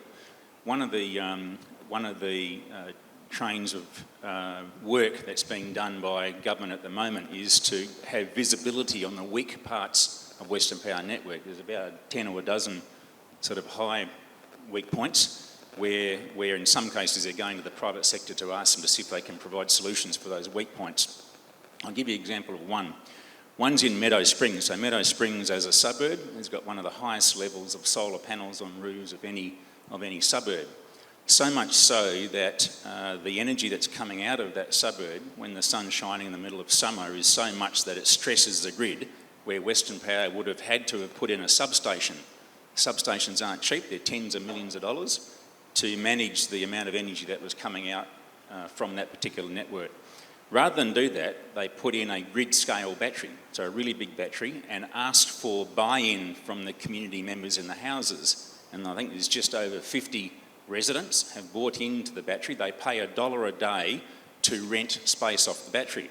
So for $1 a day, what you get is you will obviously offset your own use during the day. If the sun's shining, you're using your dishwasher, then that's going to offset that use. That's the most saving you're going to have. What's excess to that goes into this grid-scale battery, and then you get it back at night for free. So you're paying $1 a day to be a part of a grid-scale community battery, where you get the benefit of that. Western Power gets to defer a fairly significant asset investment. There's community participation. There's some really exciting options, and that's like a government-owned option. You consider an option which is a community-owned option, where you are the shareholder as well as the user in that particular microgrid. And from a regional perspective, you can imagine the people that are supporting and fixing up and maintaining it are also people that are sitting in the room here, if it's a Bridgetown community. It's not someone coming from 400 kilometres away to come and fix it up and then go home. So there's a whole heap of levels of participation in the regions where the technology now is such that there's some really good options to solve all those really tough issues we haven't been able to solve in the past. Technology is now starting to solve them. The private sector's got innovations that they're bringing to the table, including how you pull together a bunch of people to make that work. Yeah, brilliant. Rod, would you like to, at this stage, I think it might be good to hear your what you could offer as a model. Do you mind if I stand and walk around? Okay. Well, firstly, thank you all for having us down here today and putting up with us talking about what is a relatively boring subject about energy. But could I maybe just do a bit of a show of hands? Who owns an electric vehicle? Okay, I know these guys do, but who's got solar on their house at the moment? Okay, quite a few. What's another question that's always a good one? And you're aware that you can buy power from not just Synergy, but other people if you're business customers. So show of hands, maybe how many are businesses, how many are residents? Businesses, hands up, residents, hands down. So you're all residents, or some of you are businesses as well. Yeah? And do you all buy your power from Synergy? Yeah, okay. So I'll talk a little bit, and hopefully I'll answer some of the questions. Like your question is, why can't we access the cheaper power and stuff like that? You have to go back in time a little bit and think about when they built the grid and when the state owned everything. They owned the power stations, they owned the poles and wires, and they were really providing a public service. And so the reason that you can't now access that cheaper power is simply because they designed it to make it fairer for country people. So in the days gone past, it would have been cheaper for people in Perth and more expensive for people in the country to have electricity. And so they decided that that would be a disadvantage for people in the regions, and so they regulated the tariffs. Now it's actually working against you because solar panels, batteries, wind turbines, etc., this technology that's evolving actually means that regional communities can generate their own power and benefit from lower costs, but the regulated tariffs still sit there, and it's sitting there really to make sure that everyone pays the same price and there's not winners and losers. Maybe that's another question. Homeowners versus renters. Everyone's a homeowner, or some of you are renters? Homeowners? Most of you are homeowners. Okay. So one of the things that hasn't been talked about in the conversation so far and particularly when we think about off-grid, is what happens if you do rent? How do I access that? Is it my choice, or do I have to go and get the landlord's permission? What happens if the landlord doesn't want to let me go off-grid? What happens if the landlord doesn't want to let me put solar panels on the roof? Also, how do I afford it? You know, we live in a society that's got some people that have lower socioeconomic, one-income households, those sorts of things, ageing community, maybe don't want to take the risk of making these investments. And so the company I represent, Tursum, has tried to factor in all of these different variables and come up with a slightly different business model. So we sort of, I suppose I don't sit in Brian's camp because Brian is what we would call an aggregator. I'm a retailer, so I sit in the camp of the regulated businesses. I'm a mini Synergy. Yeah, I can do exactly what Synergy can do. I can do that for you. The conversation I think earlier was only Synergy can sell you electricity. That's actually not technically correct. Western Power can only transport electricity to residential customers that's owned by Synergy. So we could actually go and shift Bridgetown 150 metres and build our own poles and wires, and therefore we could buy from someone other than Synergy, but it doesn't make a lot of sense to go and build a whole new bunch of poles and wires. Anyway, so a little bit about Tursum. So we've been involved now for about 7 years in trying to develop a business model, and we've worked out that it's better to actually sort of have a foot inside the tent. So we bought a retail business last year. We generate, and so we can sell to customers. We focus on the contestable space because, as the guys have mentioned, anyone can sell to them. So if you've got a retail licence, you can go out and sell to those customers. But we also recognise that communities actually want to have more ownership and want to be more empowered. So our business model allows us to put the solar generation on your roof, and then because I'm a retailer, I can take that electricity and I can sell it to a contestable customer. And the difference in our models is it's my money. So I spend my money to convince you to let me put a solar panel on your roof, or a battery in your home, or a solar panel on your roof, and it's my piece of asset. Yeah, I run it, I manage it, I operate it, I make sure it's working 24/7 because that's how I get paid. You just use the electricity that you use and you pay less for it. And we're a little bit conscious of the complexity of the digitisation. We agree with the guys that it's actually going to happen, and actually we're working through that process ourselves, but we're conscious that some people don't really want to worry about it. They go to work. You know, I'm a school teacher, I get up in the morning, I get my breakfast, I go off to school. I'm not really going to be able to engage with the app on my phone telling me I should be discharging my battery, I should be charging my battery, I should be selling the electricity, I shouldn't be selling the electricity. I'm at school, I'm a teacher. That's what I focus on. So in our model, we do all that. But we own the assets, and you get the cheaper electricity. You also get the lower emissions, and we support the government, I suppose, and the regulators. We work with Western Power, we work with Synergy, we work with all of them because I suppose what we're trying to say is there's a way to democratise the energy in a controlled way, because as Brian touched on, it's the uncontrolled that's causing problems. It's the solar that's coming out in the middle of the day that's making the network unstable. It's actually great for retailers because the price of electricity gets down to minus $1,000 in some cases, but we do have these periods when it goes down to negative prices. But equally, it could be $400. So the retailer's taking this risk. The price of electricity is every 30 minutes in WA, we have a transaction on electricity, 365 days a year. So that's one of the other things you'd need to consider as a community is, do you really want to be involved in that? Every 30 minutes of the day, there's a transaction happening. Is it minus 1,000? Is it plus 400? When should I sell wood and shouldn't I sell all those bits and pieces? It's possible to do, and there is a whole bunch of people out there that want to do it, and that's for them to choose. There's a whole bunch of people out there that don't want to do it. So we've just tried in the Tursum model to make it, I suppose, less confusing, more a case of you get on with doing what you do and someone else takes care of the rest of it. The guys mentioned that they met me over in Augusta. And Augusta's a little bit different. So as Terry said, in Walpole's at the end of the line and it's got some issues. Augusta's at the end of the line and it's got some issues. So in Augusta, we're talking about a microgrid. As the guys mentioned, a meter that goes on the line technically separates Augusta from the grid, but there's no actual cutting of poles and wires.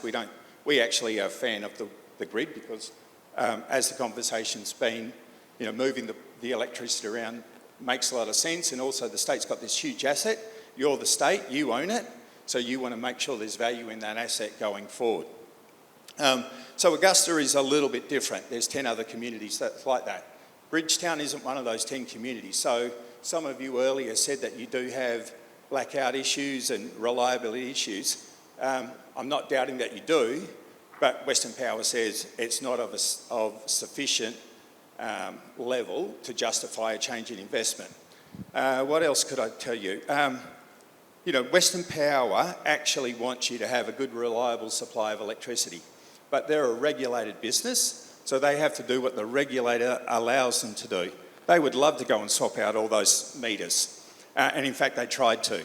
So they go, once every 5 years, they go to the regulator and they put in a budget and they say, hey, we're going to spend this money, it's a good thing for the state, and the regulator says, yeah, you can spend that, no, you can't spend that, and they knock them back on smart meters. So Western Power actually thinks there's some real advantages in putting smart meters into your homes, but the regulator said that's not a good use of money. It's not a good use of state money. So they've knocked them back on that, and I think they've just appealed that, and they're looking at getting it into the next budget cycle for Western Power. I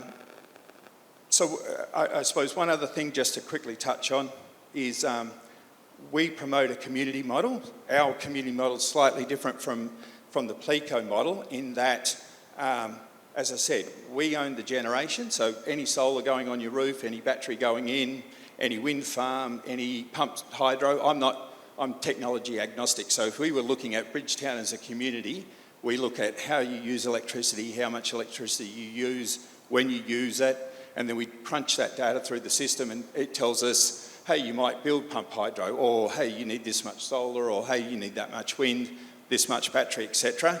I'm not really bothered what it is.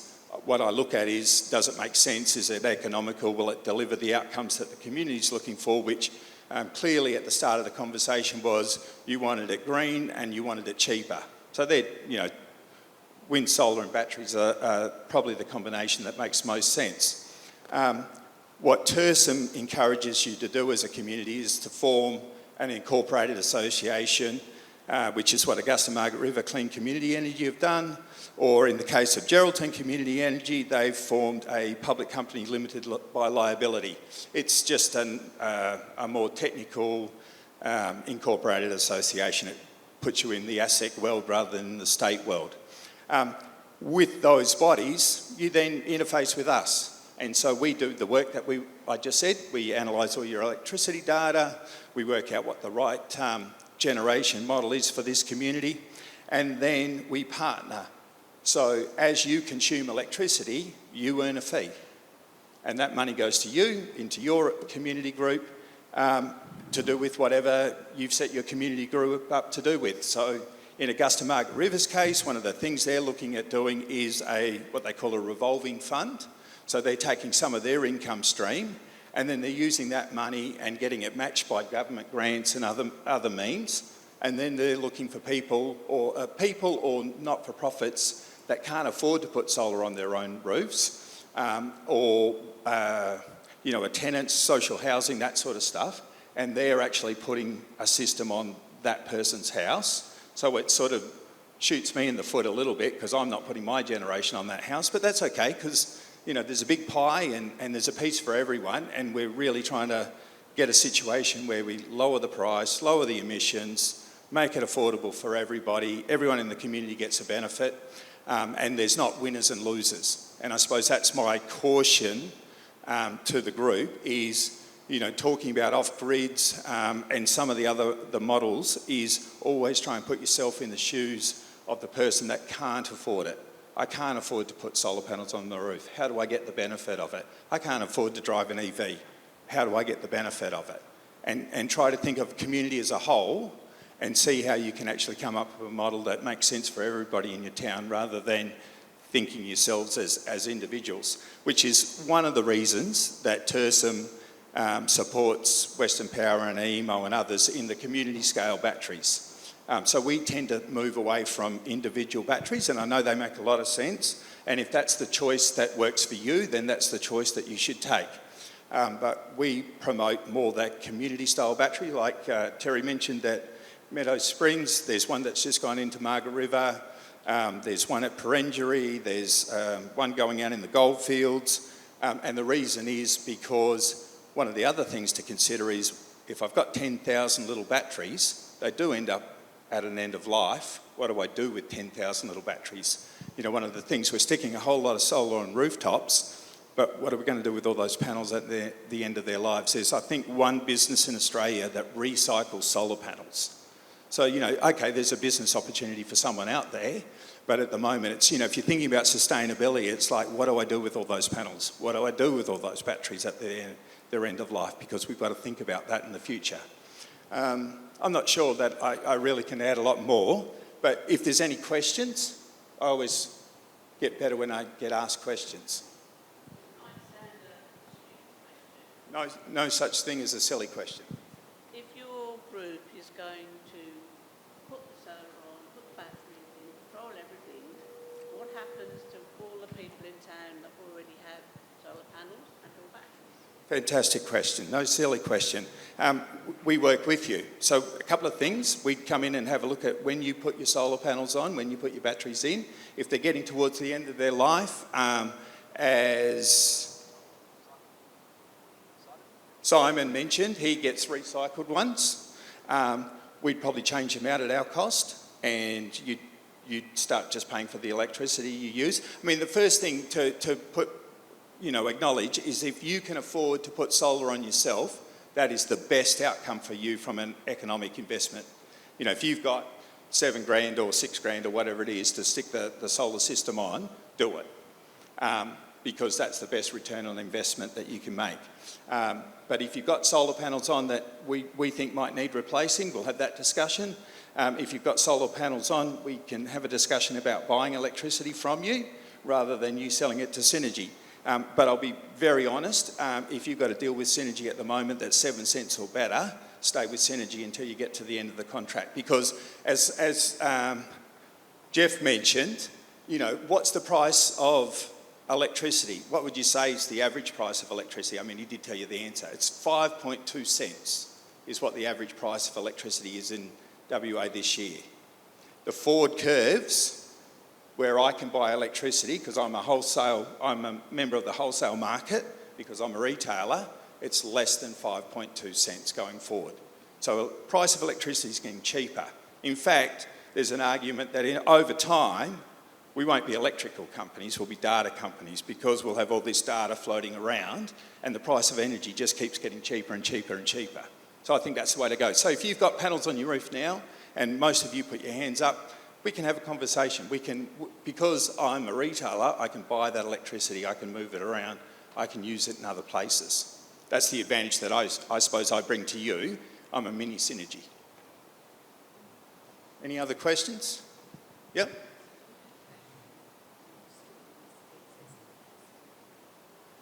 I don't have a battery, but I'm going to put in batteries. So that's one of the things we're talking to. So in Augusta, it makes a lot of sense to stick in some storage down there. In Margaret River, I won't say one big battery. So community batteries, the phrase community battery is, as Terry said, is it's not an individual battery, but they range in size. You could say, I think in Meadow Springs, it's a 640 kilowatt hour battery, I think. So that's probably maybe a couple of the desks. But the biggest battery like that, community battery if you like, in Australia is actually that big Tesla one that's over in South Australia. I think it's 110 megawatts, something like that. It's massive. But it's a community battery in that it takes a whole bunch of power. So, there are various scales. I couldn't tell you right now how many batteries I'd put in Bridgetown because we need the data to be able to work that out to get the optimisation. But it could be 2 batteries, 1 battery, 3 batteries, and we put them around the town. They're like, you know, I won't say a hot water system. They're pretty inconspicuous. It's a white sort of box, and it's all safe and stuff like that. But yeah, you put in some community batteries.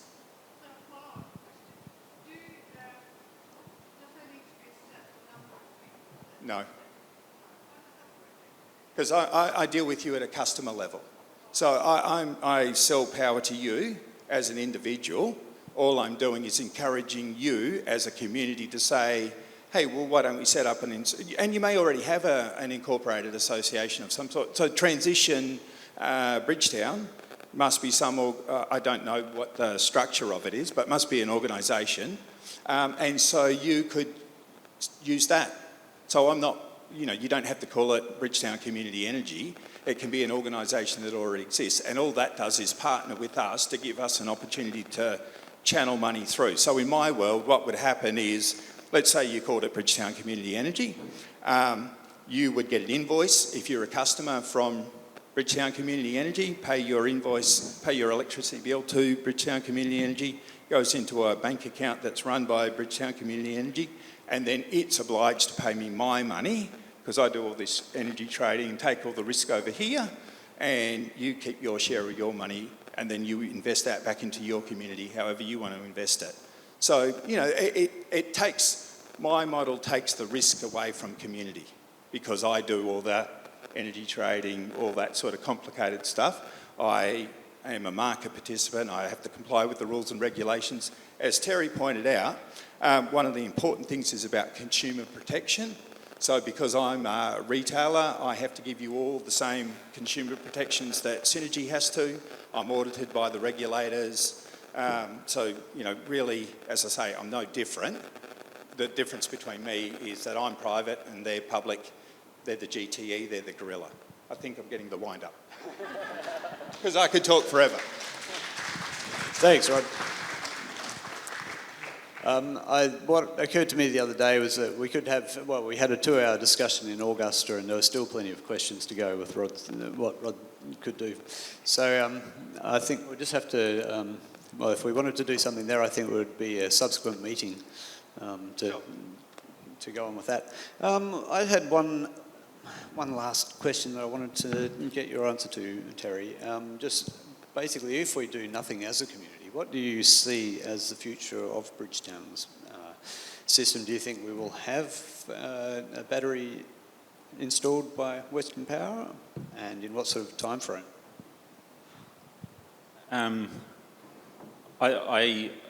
It was pointed out by Rod that there's about a dozen weak points in the network, and that will be the highest priority for Western Power.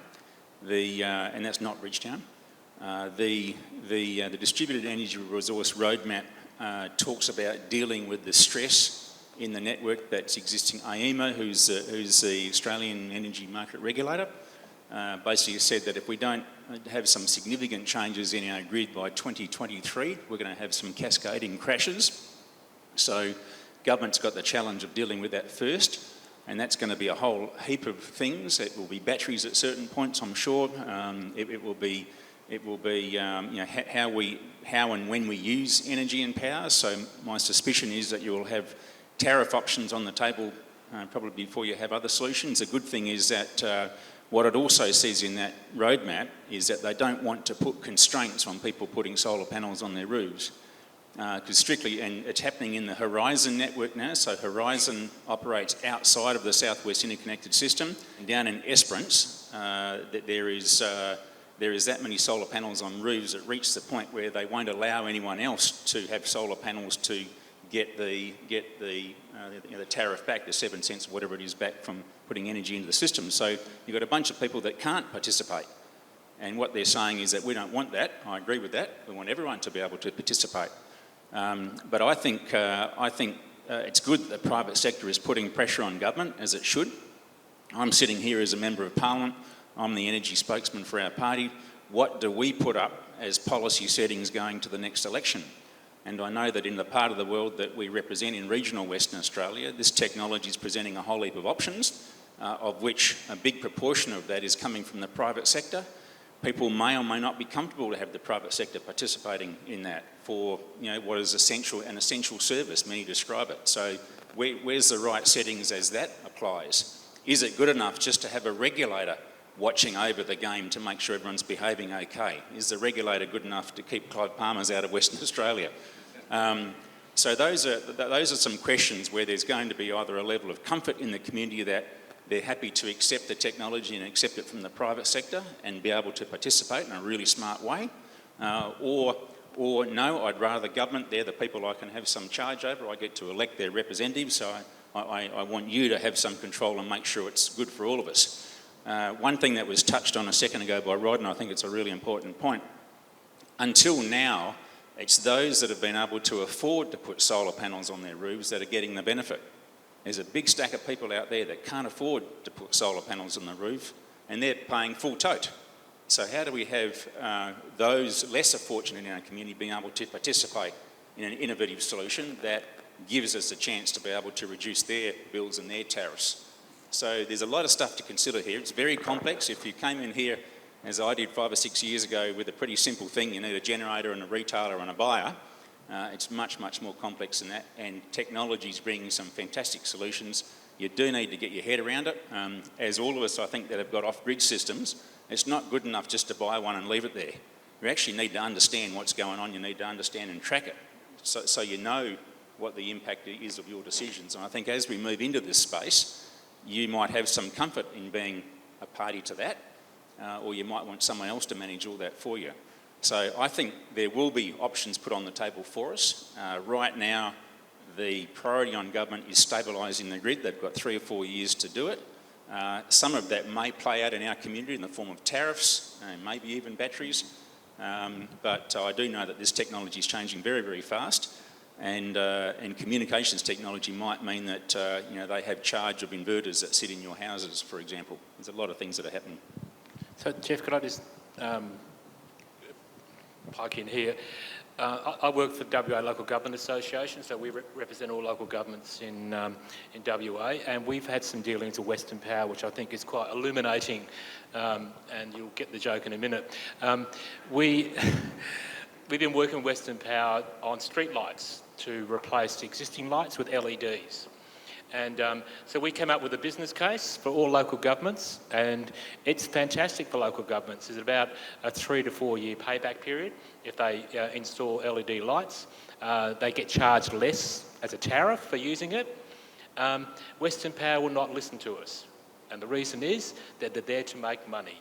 That's their prime thing, is that they will lose in if all local governments go across to LED lights. My point is that if you have to approach local Western Power with a business plan, it not only has to be your business plan, it has to be a business plan for them as well. What's in it for Western Power in having a community a microgrid, or whatever you want to call it? Because for them, they have to answer to their masters, which is the state government, and to make that money. So just a word of caution about dealing with Western Power if you want to set something up. Make it worth their while to do, not just worth your while. Thanks.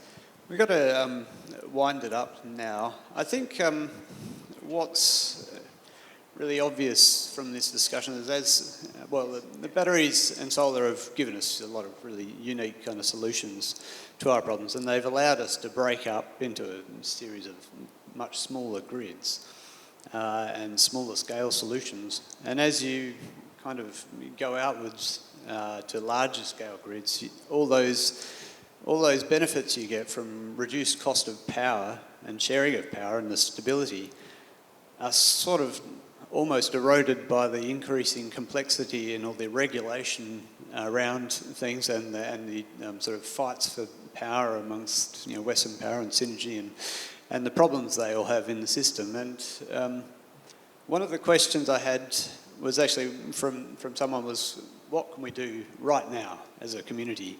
And it seems to me that the best way to, the answer to the questions that we had from our last meeting seems to me you can't really go wrong installing batteries if you can afford to.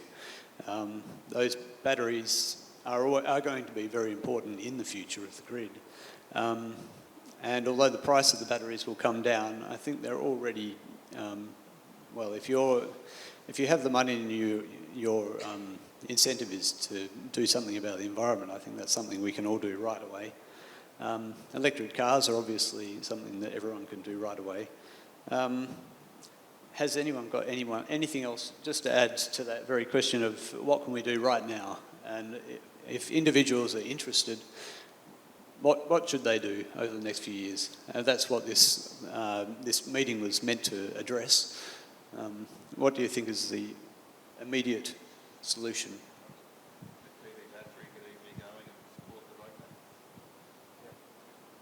So, yeah, in South Australia and Victoria, they have a battery rebate scheme. It's about 50%, I think it is. And then we've had a few CEC, Clean Energy Council and Western Power seminars where they're sort of talking about putting in batteries and all these sort of things and the rebate, and obviously we haven't got it here in Western Australia. There was from our point of view, looking at it, okay, what would make it happen? Well, there's an election end of this year. That may stimulate a battery rebate scheme over here. The other one is the COVID-19 stimulus packages coming out in October. Can you give us any idea? Will there be a little green tick that may come in because rather than buy a battery now for 10 grand, we can maybe buy it in October for 5 grand. I install them. I don't want to rip people off. Yeah, the one challenging thing about government is someone pays at the end of the day.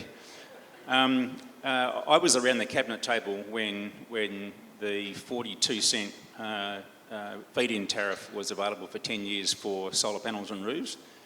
When that went into the budget, I can't remember what year now, 11 or 12 or something around there. It might have been going to the 2013 election, something like that. It was a $13 million cost to budget. In no time at all, it finished up being $120 million cost to the budget. So it leapt up, and then you went from 42 cents down to 20 cents, and now it's down to 7 cents, which is not a lot of value to you. The point was made that solar panels are good for you, but offsetting your own use, you don't get a hell of a lot back for putting it back in the system. And now we've got heaps of solar panels. If you are connected to Western Power, others here might challenge this. If you're connected to Western Power, everything I've read suggests right now it doesn't pay to have batteries because the payoff time for batteries is somewhere between 11, 12, 14, 15 years. Solar panels you'll do in 2 or 3 years. So solar panels are a no-brainer if you've got a roof and you pay a power bill. But I think that those prices will come down, and if you're environmentally driven, yes, that's a different driver. You make those calls. I think it was Bill Shorten that took it to the last federal election to have so many dollars put into a rebate on batteries. It'll be interesting to see how it's not mentioned in the state government roadmap. In the inquiry that I was involved with, we saw more value in grid scale community batteries than we did in behind the meter batteries. You can imagine something of scale, one location, much easier to manage. People can still participate in it in all sorts of smart ways. We saw that as having more value than incentivising batteries behind the meter. And part of that's being able to, how do you manage the sort of use of that? But in the COVID response, the state government, I think $65 million, something like that, went into a range of things, including virtual power plants at certain schools. A lot of remote Aboriginal communities are getting upgrades of there rather than running a diesel generator. There's solar battery solutions, and there's a range of initiatives sitting in there which I think are good. But it's an interesting debate as to whether an individually owned battery behind the meter is a better thing than a grid scale battery sitting in a community somewhere. I probably lie slightly in favour of the grid scale battery because of the efficiencies that you can bring to the table for doing that. I think yeah, individuals can go for it by all means. Some others here might be able to talk to the technical aspects of how well that can be used to deal with the issues that Western Power has now. So Western Power has no charge right now of what you do in your place. They are, I think, one of the investments they want to make in this roadmap is to invest in, they're called smart inverters, or basically a smart inverter. So if you have solar panels, an inverter in your house and batteries, they take charge of your inverter. So the only way you can put it in is when they need it. So I would answer a little bit different and say there's many ways to skin a cat here.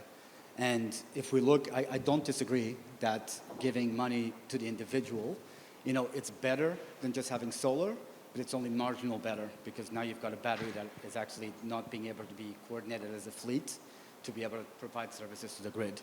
And I think if I was the government, I would be looking at ways to incentivize through aggregation that you get your battery in. And so in my mind, when we talk about all these complicated voltage, frequency, capacity services, what we're really trying to say is that's one way of the government to subsidize individuals getting batteries in their households in a distributed energy resource aligned to the roadmap that can then be leveraged to the benefit of everyone. And I'll probably add the gorillas I talked about in the room, some of the numbers that were given to government, Western Power tends to say that batteries are more expensive than they are behind the meter because they want to build them and charge us more fees in front of the meter, so they've got incentives to do that. So they tend to run higher numbers. And then, look, we made a bunch of government submissions. I actually didn't write a formal submission because we're getting everything sorted. But we were saying, look, you guys have got the numbers wrong. We can do it a lot cheaper. And so with the Plico model, with the fact that we're group buying for hundreds and thousands of West Australians, we actually get the capital costs quite reasonable. We're getting wholesale capital cost effectively going in and pushed into the community business. And the marginal cost of a battery that we put on, because we put solar and inverter, the inverter is already paid for. The batteries, it's only costing us about $3,000-4,000. It's actually remarkably cheap. We can incrementally add batteries to go from 7 to 28 at less than $500 a kilowatt hour, which is half the price of a Western Power battery. So, like my personal opinion, who is looking at the regulatory space for a long time, Western Power is doing a bunch of stuff under what they call their pilot plant rules, which basically means a non-economic investment that they're justifying under a pilot plant rule. They wouldn't be able to get these investments up if they actually had to look at it properly. We are thoroughly frustrated at Western Power because we kept telling them, if you're willing to spend this money on batteries, why wouldn't you put it into a community business owned and give them double the batteries they need? Because the battery's a battery. If it's aggregated, there is absolutely no difference between a community-owned aggregated battery and a community-owned or Western Power-owned, government-owned battery. They can do exactly the same thing. A battery is a battery, right? As long as it can be controlled. And we've already demonstrated that we can control it. And at the moment, there's a race on because we know there's 2 gigawatt hours of battery to be built, maybe 4, we'll see across the grid. Western Power wants to own that. We think you guys should own it. And, we'll see who wins. Well, thank you. Thank you, everyone. Thanks so much to everyone on the panel. It's been a really interesting discussion. I think we've heard from a lot of different perspectives. And I'm not sure exactly how we'll proceed as a community, but it would be great at some stage to own a community scale battery, I think, in the town. I'm going to pass over to Sharon to wind up the evenings. Thanks, Jeff. Thanks for a really fantastic afternoon. So everybody, thank you very much for coming along today. I'd really like to thank all of our speakers. It has been very educational, very interesting. And for those of you like myself who perhaps didn't catch it all, firstly, a very big thank you over here to Sid, who has taken the time out of his day to record this whole day for us. Go ahead, give him a clap, guys. Thanks. Sid has very generously donated his time and his effort. We're not paying him. He's come along here today to do this of his own accord, so we're very, very grateful. Sid is going to put this up on his website, so if you have missed something, if you didn't quite understand it all, if you want to go over anything, there are a lot of different options and a lot of fantastic ideas put forward, so feel free to go onto Sid's website there and have a look at it. And we at Transition Towns will also be putting it up on our website as well. So thank you to everyone in Transition Towns. We've got our lovely steering committee, Ing and Cam and Julia and Susie and Lisa, if you'd all like to stand up at the back. Come on, stand up. And Jeff. So we're all part of Transition Towns, and Transition Towns is really about bringing our community together. basically to be a community that works together, has fun together, and helps lower our own carbon footprint, and is a sustainable community. Now, if you're interested in transition towns at all, we do have every third Sunday a get-together at the Cidery on a Sunday afternoon. We come and talk about different things that we're concerned about in the community, different options in the community, and our aim is to bring people and groups together so that we're all living in a community that's sustainable. And by sustainable, I mean sustainable as people caring about each other, looking after each other and building a better community, as well as sustainable in the traditional terms. We do have a Facebook page, so please jump on in and have a look if you'd like. Also, if you'd like to receive invitations to different events or newsletters, you can leave your email address with us. Lisa took a lot of people's emails previously, but feel free to leave your email address with Lisa if you haven't. I'd also like to thank the Shire. So thank you, John, so as councillor, and Julia as well. So the Shire has very kindly given us the premises today, so thank you as well to Tim Clinch for free of charge, so we're also very grateful for that. Just making sure that I have thanked everybody. And a very big thank you to Jeff again, because Jeff really was the catalyst for this.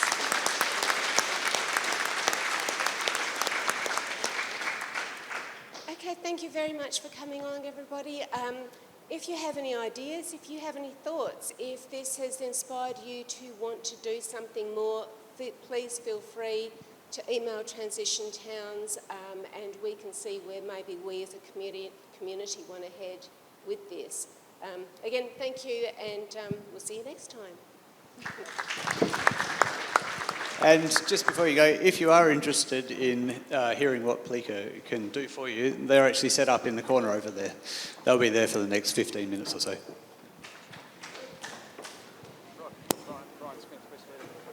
I know.